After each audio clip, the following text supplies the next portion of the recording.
ಚಿಲ್ಲರೆ ವ್ಯಾಪಾರಿ ಈಗ ದಿಢೀರನೆ ಕೋಟ್ಯಾಧಿಪತಿ ಆಗಿರುವಂತ ಕಥೆಯನ್ನ ಹೇಳ್ತೀವಿ.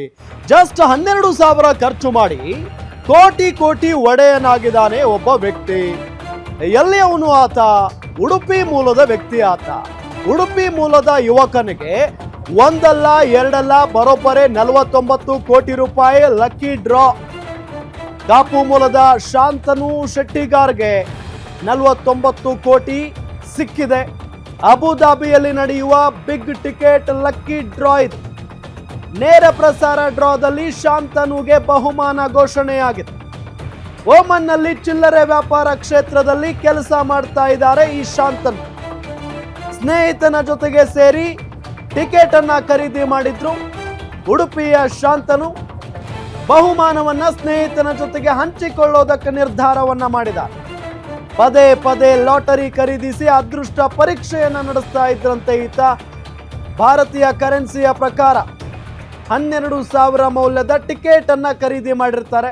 ಇದೀಗ 49 ಕೋಟಿ ಬಹುಮಾನವನ್ನ ಪಡೆದಿದ್ದಾರೆ ಈ ಅದೃಷ್ಟವಂತ Shantanu.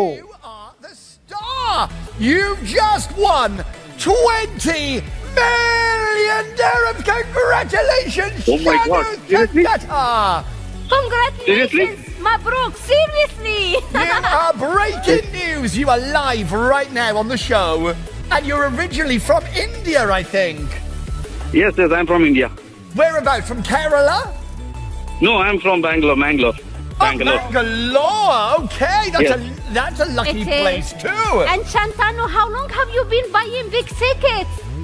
I'm buying since 5 years, madam. Since 5 years, and you've already won our jackpot tonight. Oof, oof. No, actually, me and my friend, we are purchasing since 5 years this one actually. So just One two of my of friend you? is there. 2 people, yes. Oh, Wow, 10 million dirham each. Wow. yes, like Bushra, she's good with her maths. Yeah. 10 million each. Only with millions. Shantanu, what's your plan how you will be spending 10 million dirhams? So I don't know actually. It's like a big surprise for me, actually. I never expected this one. I don't know what to do. Oh, wow. Well, you know what? You need to take some time and think Yes. about it carefully.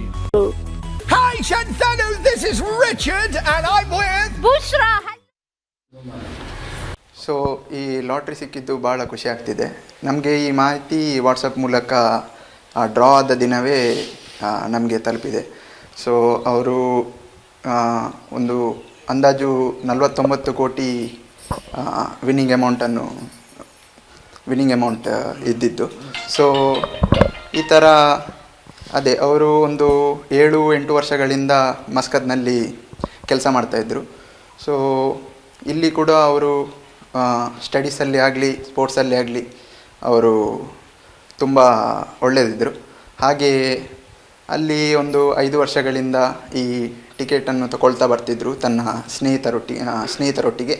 So ಈ ಒಂದು ದೇವರದು ಆಶೀರ್ವಾದ ಆಗಲಿ ಅಥವಾ ಮಗಳು ಹುಟ್ಟಿದ ಒಂದು ಗಳಿಗೆಯಲ್ಲಾಗಲಿ ಭಾಳ ಗೆದ್ದಿರೋ ಖುಷಿಯಲ್ಲಿ ಒಳ್ಳೆ ಆಗ್ತದೆ. ಮತ್ತು ದೇವದೇವರದ್ದು ಆಶೀರ್ವಾದ ಯಾವಾಗಲೂ ಇರಬೇಕು ಮಕ್ಕಳಿಗೆ. ನಾನು ಅದನ್ನೇ ಕೇಳುವುದು. ಯಾವಾಗಲೂ ನಾನೊಂದು ಬಯಸೋದಷ್ಟೇ ಮಕ್ಕಳಿಗೆ ದೇವರು ಎಲ್ಲಿ ಹೋದರೂ ಒಳ್ಳೆ ರೀತಿಯಲ್ಲಿ ಕಾಪಾಡಲಿ ಎಲ್ಲಿ ಹೋದ್ರು ಅಷ್ಟೇ. ಮತ್ತು ಈ ಲಾಟ್ರಿ ವಿಷಯದಲ್ಲಿ ಅಂದರೆ ನನಗೆ ತುಂಬ ಖುಷಿ ಆಯಿತು. ಮೊಮ್ಮಗಳು ಬಂದೆಲ್ಲ ನಾನು ಒಂದ್ಸಲ ಹೇಳಿದ್ದೆ ಅವನ ಹತ್ರ ಹೀಗೆ ಮಾತಾಡುವಾಗ ಕೂತ್ಕೊಂಡು, ಮಗ ಈಗ ನಮಗೆ ಲಾಟ್ರಿ ಹೊಡೆದ್ರೆ ಏನು ಮಾಡೋದು ಅಂತ ನೋಡುವ ಅಂತ ಹೇಳಿದ್ದಾನೆ ಅಷ್ಟು. ಇಲ್ಲ ನಾ ಬೈಲಿಲ್ಲ ಅವನಿಗೆ. ಅದು ಮೊದಲಿಲ್ಲದ ಅಭ್ಯಾಸ ಇತ್ತು ತಗೊಳ್ಳೋದು. ಯಾವಾಗ ನಾನು ಹೇಳಿದೆ ತಗೋ, ಯಾವಾಗಲೂ ಒಂದ್ಸಲ ಅದು ಸಿಗ್ತದೆ, ಖುಷಿ ಆಗ್ತದಲ್ಲ ಎಲ್ಲರಿಗೆ. ಫ್ಯಾಮಿಲಿಯಲ್ಲಿ ಎಲ್ಲರ ಫ್ಯಾಮಿಲಿಯವರು ಈಗ ಫೋನ್ ಮಾಡಿದ್ರು ನಿನ್ನೆ ಇಲ್ಲ ನಮಗೆ ಎಲ್ಲರಿಗೆ ಒಳ್ಳೆ ಆಲ್ ದ ಬೆಸ್ಟ್ ಅಂತ. ಅದಕ್ಕೆ ನಾವು ಹೇಳಿದೆ ಫಸ್ಟ್ ಟೈಮ್ ಅಲ್ಲ ನಮ್ಮ ಫ್ಯಾಮಿಲಿ ಸಿಗೋದೇ ಫಸ್ಟ್ ಟೈಮ್. ನನಗೆ ತುಂಬ ಖುಷಿ ಆಯಿತು.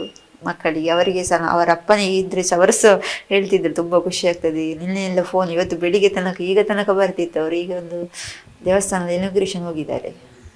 ಮತ್ತು ನಮ್ಮ ದೇವದೇವರೊಂದು ಆಶೀರ್ವಾದ ಇರಬೇಕಂತ ನಾನು ಯಾವಾಗಲೂ ಹೇಳೋದು ಮಕ್ಕಳ ಹತ್ರ. ಯಾವಾಗಲೂ ದೇವದೇವರನ್ನೊಂದು ಎಣಿಸಿ ಕೆಲಸಕ್ಕೆ ಹೋಗಬೇಕಂತ ದಿವಸ ಹೇಳ್ತೇನೆ ಅವನ ಹತ್ರ ಫೋನ್ ಮಾಡುವಾಗ.